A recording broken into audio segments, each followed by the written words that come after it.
Big TV భక్తి సమాచారం WhatsApp ఛానల్లో జాయిన్ అవ్వండి. అన్ని విశేషాలు ఎప్పటికప్పుడు తెలుసుకోండి. వాగర్థావివ సంపృక్తౌ వాగర్థ ప్రతిపత్తయే జగతః పితరౌ వందే పార్వతీ పరమేశ్వరౌ. ఆదిత్యాయ చ సోమాయ మంగళాయ బుధాయ చ గురుశుక్రశనిభ్యశ్చ రాహవే కేతవే నమః. శృంగేరి జగద్గురు పీఠాధిపతులకి, కంచి పీఠాధిపతులకి నమస్కారములు తెలియజేసుకుంటూ కార్యక్రమాన్ని ప్రారంభిద్దాం. సంపూర్ణ చంద్రగ్రహణం సెప్టెంబర్ 7వ తారీఖు రోజున ఏర్పడబోతుంది.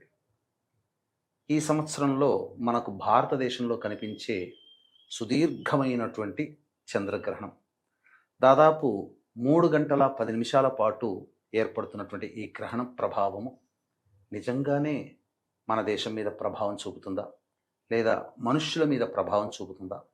అసలు ఈ గ్రహణం గురించి ఎప్పుడు గ్రహణాలు ఏర్పడినప్పుడల్లా ఎందుకు ఇంత చర్చ జరుగుతుంది?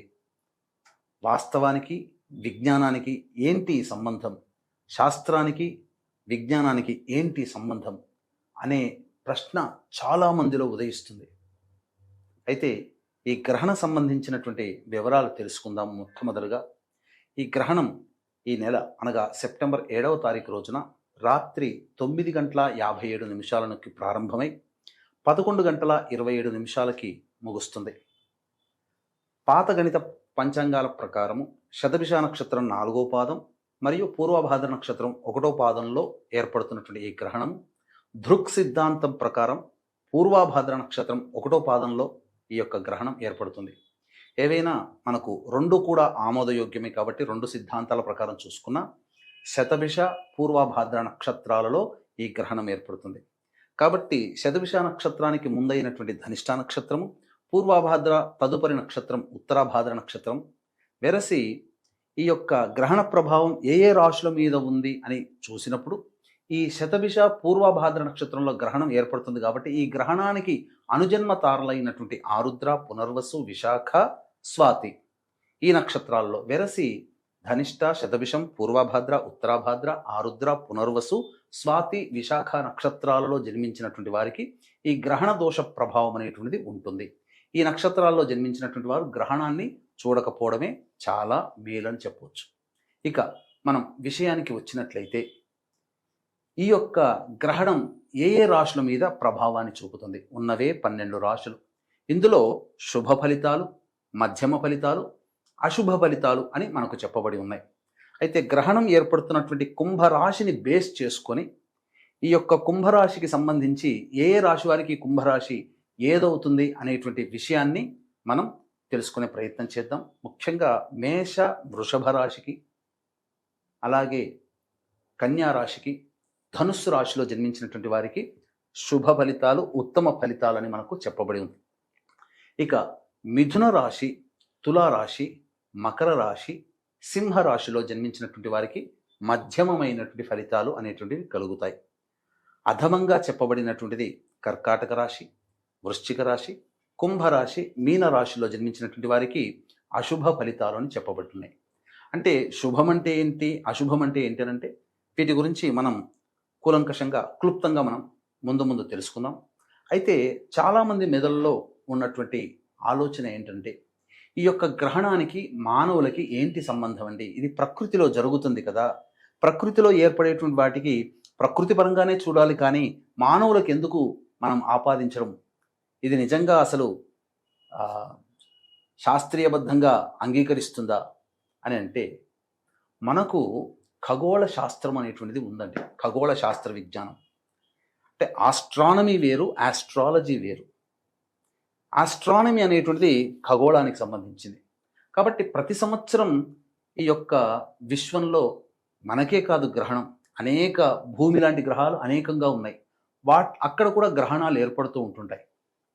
అయితే మన ఈ భూమండలంలో ప్రధానంగా బేస్ చేసుకున్నట్లయితే అంతరిక్షంలో ప్రతి సంవత్సరం గ్రహణాలు ఉంటాయి, ఉల్కాపాతాలు ఉంటాయి, అంటే కామెట్స్, ఇవన్నీ కూడా ఏర్పడుతుంటాయి. వీటి ఏర్పడినప్పుడు వీటికంటూ ఒక ప్రత్యేకత ఉంటుంది.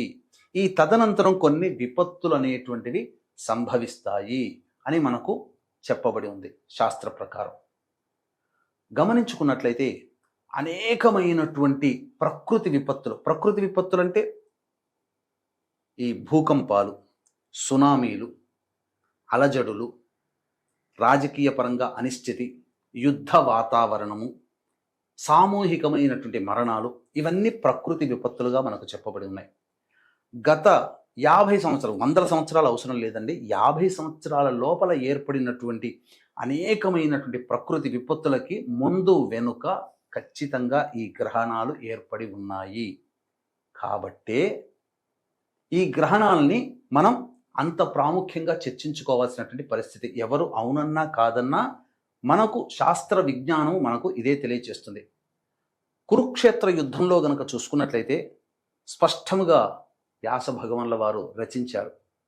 కురుక్షేత్ర యుద్ధానికి సంబంధించి ఒకే నెలలో 2 గ్రహణాలు ఏర్పడినటువంటి కారణం చేత ఈ యొక్క సంబంధించినటువంటి ప్రకృతి వినాశనము జరిగినది అని చెప్పి, వాస్తవంగా అప్పుడు అదే జరిగింది. మొన్నటికి మొన్న ఎందుకండి, మన 2025 సంవత్సరం పాల్గొన మాసంలో పౌర్ణమి రోజున చంద్రగ్రహణం, అమావాస్య రోజున సూర్యగ్రహణం, తదనంతరం షడ్గ్రహ కూటమి, శని మార్పు, ఇవన్నీ సంభవించాయి. దాని తదనంతరం ఎన్ని విపత్తులు జరిగాయి ఒక్కసారి ఆలోచన చేయండి. మన భారతదేశంలో కనబడకపోయినప్పటికీ కూడా దీని తదనంతరం సామూహిక మరణాలు జరుగుతాయని చెప్పడం, అదేవిధంగా ఏరోప్లేన్లు క్లాష్ అవ్వడం, ఇవన్నీ జరిగాయి కదా. అలాగే పెహల్గాం దాడి కూడా జరిగింది కదా. ఇప్పటికిప్పుడు ఈ భాద్రపద మాసంలో సెప్టెంబర్ 7న సంపూర్ణ చంద్రగ్రహణం, అలాగే 21వ తారీఖు రోజున పాక్షిక చూడామణి నామక సూర్యగ్రహణం అనేటువంటిది ఏర్పడబోతుంది. కాకపోతే మన భారతదేశంలో ఈ గ్రహణం 21వ తారీఖు రోజున ఏర్పడే గ్రహణం మనకు కనిపించదు. అలాగే ఈ యొక్క సూర్యగ్రహణం అనేటువంటిది న్యూజిలాండ్, ఆస్ట్రేలియా, అంటార్కిటికా ఖండం, ఫిజీ వంటి దేశాలలో మాత్రమే పాక్షికంగా మనకు దృగ్గోచరం అవుతుంది. కాబట్టి ఆయా దేశాల్లో జన్మించినటువంటి వారికి ఆ గ్రహణ ప్రభావం ఉంటుంది. కానీ ఎటొచ్చి ఒకే నెల అనగా భాద్రపద మాసంలో చంద్రగ్రహణం, సూర్యగ్రహణం ఏర్పడుతున్నటువంటి ఈ కారణం చేత ప్రధానంగా ప్రకృతి విపత్తులు తప్పవు. ప్రకృతి అంటే కేవలం చెట్లు, చేమలు, పర్వతాలు, నదులు, అడవులు కాదండి. ప్రకృతిలో మనము ఒక భాగమే. జీవజాలము అని అంటాం కదా, నేచర్లో జీవజాలం. మనం నేచర్లో జీవిస్తున్నాం కాబట్టి మనకు కూడా ఇది ఆపాదించబడుతుంది. అందుకని మీరు గమనించుకోండి, 1వ తారీఖు రోజున మధ్యరాత్రి, సెప్టెంబర్ 1వ తారీఖు రోజున మధ్యరాత్రి ఆఫ్ఘనిస్తాన్లో భూకంపం ఏర్పడింది. దాదాపు 1500 మంది అని అఫీషియల్గా, అన్అఫీషియల్గా మనకు ఎంతమంది పెరుగుతారో మనకు తెలియదు. అలాగే సూడాన్లో క్లౌడ్ బరస్ట్ అయ్యి కొండ చర్యలు విరిగిపడి ఒక గ్రామమే సంపూర్ణముగా తుడిచిపెట్టుకుపోయింది. 1000 మందికి పైగా చనిపోయారు. అలాగే పాకిస్తాన్లో కూడా ఈ యొక్క జలప్రళయం సంభవించి పాకిస్తాన్ వ్యాప్తముగా సింధ్ ప్రాంతానికి సంబంధించి దగ్గరలో దాదాపు 800 మంది చనిపోయినట్టుగా వాళ్ళ యొక్క పత్రికలు ఉద్ఘాటించాయి.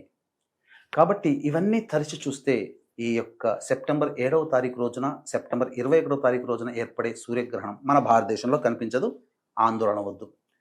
ఈ ఒకే నెలలో ఏర్పడుతున్నటువంటి గ్రహణ ప్రభావం మనకు రుచి చూపించింది. తదనంతరము కూడా భవిష్యత్తులో కొన్ని ఇబ్బందికర పరిస్థితులు తలెత్తక మానవు. కొన్ని దేశాల మధ్యన యుద్ధ వాతావరణం ఏర్పడకపోదు. అలాగే ప్రకృతి విపత్తులు అనేటువంటివి జరుగుతాయి. వీటి గురించి మనం భయపడాల్సినటువంటి అవసరం లేదు. ఎందుకంటే ఇది సంబంధించినటువంటిది ఎక్కడో కదా, మనకెందుకులే, మన దేశానికి లేదులే అని చెప్పి ఆలోచించుకోకండి. ఈ యొక్క గ్రహణ ప్రభావం ప్రపంచవ్యాప్తంగా ఉంటుంది. అయితే మన శాస్త్రీయము, జ్యోతిష్య శాస్త్ర ప్రకారము ఈ గ్రహణం ఏర్పడుతున్నటువంటి రాశిని బేస్ చేసుకుని చెప్పినటువంటి కొన్ని రాశుల్లో జన్మించినటువంటి వారు కొన్ని ఇబ్బందికర పరిస్థితులు భవిష్యత్తులో తలెత్తుతాయి. ఏమవుతుందండి? ప్రాణమేం పోదండి, ఏమీ కాదు. ఉత్తమ ఫలితాల్లో అని చెప్పినటువంటి మేష, వృషభ, కన్య, ధనుస్సు రాశిలో జన్మించినటువంటి వారికి వాళ్ళు చేస్తున్నటువంటి పనులలో మంచి అనేటువంటిది ఇంకొద్దిగా ఎక్కువగా జరుగుతుంది. మధ్యమ ఫలితాలు చెప్పబడినటువంటి మిథున, సింహ, తుల, మకర రాశిలో జన్మించినటువంటి వారికి అటు ఇటుగా కాస్త కొద్దిగా ఇబ్బందికర పరిస్థితులు అనేటువంటివి తలెత్తుతాయి. అంటే ప్రతి పనులలో ఎక్కువగా ఆటంకాలు అనేటువంటివి జరుగుతాయి. అధమ ఫలితాలు, అశుభ ఫలితాలు చెప్పబడినటువంటి కర్కాటక, వృశ్చిక, కుంభ, మీన రాశుల్లో జన్మించినటువంటి వారు కొన్ని ఇబ్బందికర పరిస్థితులు వాస్తవ జీవితంలో ఎదుర్కోక తప్పదు. ఏమవుతుంది? ప్రతి దాంట్లో కూడా వెనకడుగు, అనుకున్నవన్నీ దగ్గర దాకా వచ్చి వెనక్కి వెళ్ళిపోవడం, కీర్తి ప్రతిష్టలకి భంగం కలగడం, ఆరోగ్య భంగం కలగడం, అలాగే ధనాన్ని నష్టపోవడం, ఇలాంటి అనేకమైనటువంటి ముఖ్యంగా మానసికముగా ఆందోళన కలిగించే విధంగా కొన్ని ఇబ్బందికర పరిస్థితులు తలెత్తుతాయి. అంతేకాకుండా ఏలిన నాటి శని ప్రభావము కూడా ఉన్నటువంటి ఈ యొక్క కుంభ, మీన, మేషరాశికి, అలాగే ఈ సంబంధించిన శని వక్రీకరించి ఉన్నాడు కాబట్టి ప్రస్తుతం వృశ్చిక రాశికి, కర్కాటక రాశికి, మకర, కుంభ, మీన రాశిలో జన్మించినటువంటి వారికి, ఈ సంబంధించినటువంటి మిథున రాశికి, ఈ వృషభ రాశికి సంబంధించి కొంత అష్టమ శని దోష ప్రభావం, శని మారాడు కాబట్టి, అంటే వక్రీకరించున్నాడు కాబట్టి గత 2.5 సంవత్సరాలుగా ఇబ్బంది పెడుతున్నటువంటి కర్కాటక, వృశ్చిక, మకర, కుంభ, మీన రాశులు, వృషభ రాశిలో జన్మించినటువంటి వారికి అయితే ఇబ్బందులు ఉన్నాయో అవి కొంతకాలం కంటిన్యూ అవుతాయి. కాబట్టి ఈ చెప్పినటువంటి రాశుల్లో జన్మించినటువంటి వారు తగు పరిహారాలు చేసుకోవాలి. పరిహారాలు చేసుకోవడం వల్ల ఏం జరుగుతుంది అని అంటే, సాధారణంగా వాళ్ళ జీవితంలో వచ్చే కష్టాల యొక్క ప్రభావము తగ్గుతుంది, నష్టాలు తగ్గుతాయి. కాకపోతే 1000 రూపాయల్లో, ఉదాహరణకి 1000 రూపాయల్లో నష్టపోయేది ఏ 200కు వరకు తగ్గుతుంది, 200 నష్టపోతారు. దైవానుగ్రహం వల్ల, పరిహారాలు చేసుకోవడం వల్ల చాలా మటుకు సేఫ్ సైడ్లో ఉంటారు అని చెప్పవచ్చు. అయితే ఎటువంటి పరిహారాలు చేసుకోవాలి? ఏ సమస్యకైనా 2 రకాల పరిష్కారాలు ఉంటాయి. కాబట్టి ఈ సంబంధించినటువంటి గ్రహణ దోషానికి గురయ్యేటువంటి మిథున, కర్కాటక, సింహ, తుల, వృశ్చిక, మకర, కుంభ, మీన రాశిలో జన్మించినటువంటి వారికి మన పీఠమాధ్వర్యంలో 8వ తారీఖు రోజున సాయంత్రం 5 గంటలకి ఈ యొక్క గ్రహణ దోష నివారణ పూజలు, హోమాలలో భాగంగా చంద్రుడికి, రాహుకి, శనికి జప హోమాదులు, అలాగే శ్రీ సూక్తము, దుర్గా సూక్తము, రుద్ర సూక్త పారాయణము జరిపించడం జరుగుతుంది. ఈ సంబంధించినటువంటి వాటికి హోమాది కార్యక్రమాలు కూడా జరిపించడం జరుగుతుంది. అవకాశం ఉన్నవాళ్ళు ఈ 8వ తారీఖు రోజున మధ్యాహ్నం 3 గంటల లోపల ఈ కార్యక్రమంలో నమోదు చేసుకోవచ్చు మీ గోత్రనామాదులు. ఇక ఈ కార్యక్రమంలో నమోదు చేసుకున్నటువంటి వారికి శక్తిపాతము చేసినటువంటి కరుంగలి మాల కూడా విశేషంగా అందివ్వడం జరుగుతుంది. ఎందుకంటే గ్రహణ ప్రభావంలో శక్తిపాతము చేయడం అనేటువంటి కరుంగలి అనేటువంటిది చాలా ప్రభావవంతమైనటువంటి ఫలితాలు ఇస్తుంది. అయితే ఇక్కడ ప్రధానంగా మానవ పరిహారాలు అన్నప్పుడు మీకు మీరుగా చేసుకోగలిగేటువంటి పరిహారాలు అనేటువంటి తెలియచేయడం జరుగుతుంది. అయితే మీ పీఠంలో 8వ తారీఖు రోజున ఎందుకు జరుగుతుంది? 7వ తారీఖు రోజునే కదా చేయాల్సింది అంటే, 7వ తారీఖు రోజున ఏర్పడుతున్నటువంటి గ్రహణ సమయంలో మీకు మీరుగా ఇంట్లో ఇష్టదేవతా స్తోత్ర పారాయణం చేసుకోవాలి. అంటే ఈ ఏదైనా గురువుగారు ఇచ్చిన మంత్రం కానీ, మీకు ఇష్టదేవత మంత్రము కానీ, సహస్రనామాలు కానీ పారాయణం చేసుకోవాలి. అయితే గ్రహణం ఏర్పడుతున్నటువంటి నక్షత్రము పూర్వభాద్ర నక్షత్రం 8వ తారీఖు రాత్రి 10 గంటల వరకు ఉన్నటువంటి కారణం చేత 8వ తారీఖు మధ్యాహ్నం అనగా సాయంత్రం 5 గంటలకి ఈ కార్యక్రమాన్ని ప్రారంభిస్తున్నాం. ఇక ఏం చెయ్యాలి అని మీకు మీరుగా ఏం చెయ్యాలంటే, రాత్రి 9:57 ఏర్పడుతుంది కాబట్టి 9:57 పట్టు స్నానం ఆచరించి, అలాగే ఈ 9:57 నుంచి 11:27 మధ్యకాలంలో విష్ణు, శివ, లలిత సహస్రనామం కానీ, ఏదైనా ఇష్టదేవత స్తోత్ర పారాయణం కానీ, మంత్రము కానీ మీరు ఆ సమయంలో పఠించండి. తదనంతరం తెల్లవారి లేచిన తర్వాత కాలకృత్యాదులు తీర్చుకొని ఆ యొక్క రోజున అనగా 8వ తారీఖు రోజున మినుములు, బియ్యము, నల్ల నువ్వులు ఒక రాశిగా కిలోంబావు నల్ల నువ్వులు ఒక 100 గ్రాములు తీసుకుంటే సరిపోతుంది. తరువాత ఒక శ్వేత వస్త్రం తీసుకోవాలి.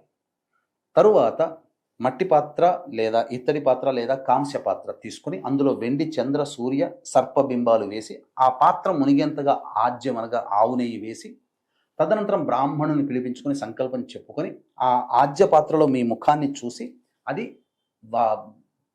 దాన సహితంగా మీ ఆ ధాన్యములు, వస్త్రము, ఆ యొక్క ఆజ్య పాత్ర కూడా దాన సహితంగా బ్రాహ్మడికి ఇవ్వాలి. చాలా చోట్ల బ్రాహ్మడు దానం తీసుకోవట్లేదండి. ఏం చెయ్యాలి? ఆ బియ్యము, మినుములు, కొద్దిగా నల్ల నువ్వులు అవి వస్త్రముతో సహిగా దక్షిణతో సహితముగా స్వయం పాక దానము బ్రాహ్మణుడికి చేసిన తర్వాత ఆ ఆజ్యం అనగా ఆవునైతే ఉన్నటువంటి పాత్ర ఏదైతే ఉంటో ఆ పాత్రలో ఒత్తివేసి, అనగా ముఖం చూసిన తర్వాత ఆ పాత్రలో ఒత్తివేసి రావి చెట్టు దగ్గర కానీ లేదా ఈ సంబంధించినటువంటి దేవాలయంలో ధ్వజస్తంభం దగ్గర కానీ దీపారాధన చేసి వెనక్కి తిరిగి చూడకుండా ఇంటికి వచ్చేయండి. ఇంటికి వెళ్ళే ముందు కాళ్ళు కడుక్కొని ఇంట్లోకి వెళ్ళిపోండి. చాలు, ఈ పరిహారం చాలు. తదనంతరం దీని ప్రభావం వలన ఈ ఏదైతే దోషం ఉన్నటువంటి చెప్పినటువంటి రాశులు ఉన్నాయో అనగా మిథున, కర్కాటక, సింహ, తుల, వృశ్చిక, కుంభ, మకర, మీన రాశిలో జన్మించినటువంటి వారికి భవిష్యత్తులో వచ్చేటువంటి సమస్యలు తక్కువగా ఉంటాయి అని చెప్పవచ్చు. అవన్నీ మనం ఇప్పుడు చెప్తే అర్థం చేసుకోలేరు, కానీ ఆ సమస్యలు వచ్చి ఆ సమస్యల ప్రభావం మనల్ని ఇబ్బంది పెట్టకుండా అవి తొలగిపోయినప్పుడు అనుభవిస్తే తప్ప తెలియదు. కాబట్టి పెద్దలు, ప్రాజ్ఞులు, దైవజ్ఞులు చెప్పినటువంటి విధానము అనాదిగా వస్తున్నటువంటి ఆచార సాంప్రదాయం ఇది.